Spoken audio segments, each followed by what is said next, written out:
Alright, this is Christian, And this is Fonzie-kun, and we will be doing a game log on Super Meat Boy. Super Niku no Shonen. So, Super Meat Boy was a game developed in 2010, released originally on the Xbox 360, On October 20!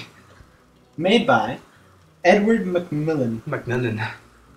Alright, so first points, we have here the opening cutscene to Super Meat Boy.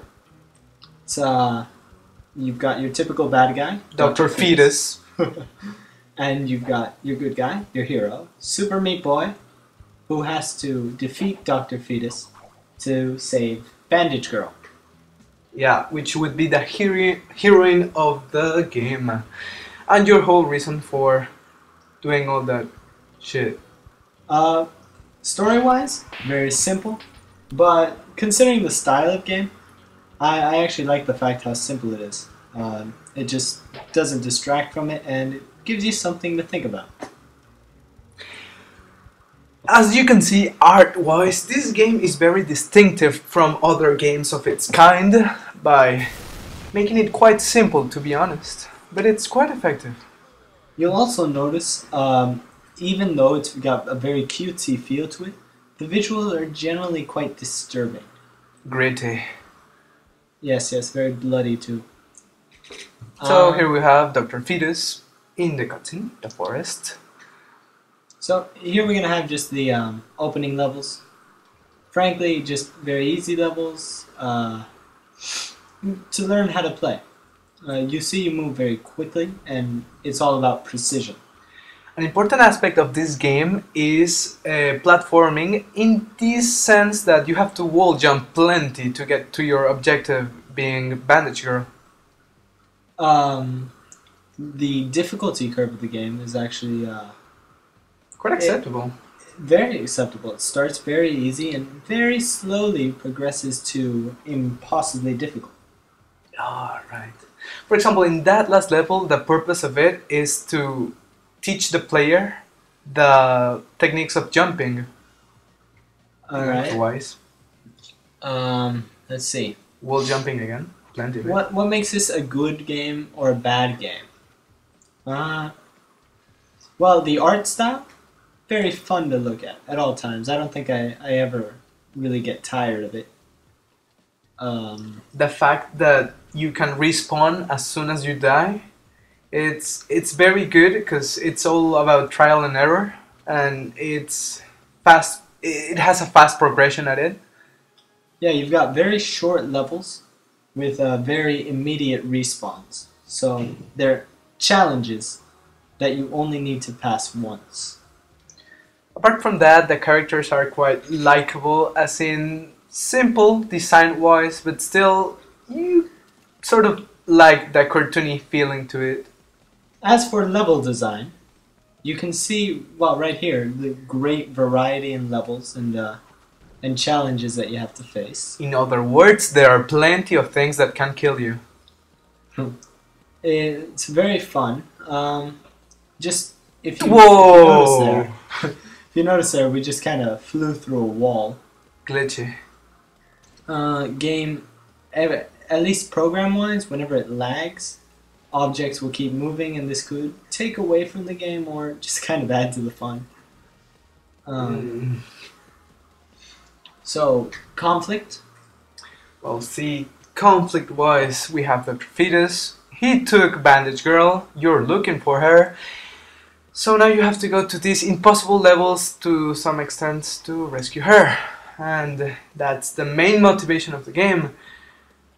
But what keeps the player doing so, I think it's the difficulty itself. It's sort of masochistic, but very rewarding once you're able to finish one of these levels. I think the real conflict in this game is the internal conflict of forcing yourself through the pain of passing these levels.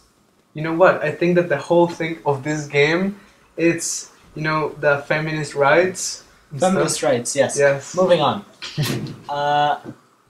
What would I change about the game, and what was frustrating? What would you change? It was all frustrating. The whole game is meant to be. You will see me play several levels which I just try over and over and over again. just for your satisfaction, we have cut about 50% of the whole length of the video because it was unbearable. As for what would I change? None of it. I love it. Every last second of pain. Nah. Okay. Here you got the key. He got the key. And he fell to the lava. Yeah. So, what would we? How would we apply this to our own game project? First of all, I'd say the platforming aspects of it, wall jumping is very well done. The mechanics of the game themselves work very well. I think I'd like to adopt how lenient and how harsh the punishment system is. You always go back to the beginning, but you get the chance to try immediately again. No checkpoints, just a lot of tries. You're right. For example, in this level in particular, the difficulty is that you have an enemy that throws more enemies. Missiles that spawn enemies at you. It was quite easy, not bad. This level will take a while, but a very interesting level design. If you'll notice the way the lasers you have to block off with walls, and if you don't, you get killed by them. But most levels have incredibly different challenges. Another important aspect of this game that we haven't addressed yet is the music. It's very good. And when you are dying over and over again, the least thing you want is a very repetitive music that annoys you to no end. And this game does a good job at it. Good music. Very enjoyable music, enjoyable visuals, and if it wasn't for that, the game might become a little bit too unbearable. Let's see. Reward structure. Alright, you know, you pass a level under the time, you get a very nice looking A+ stamp.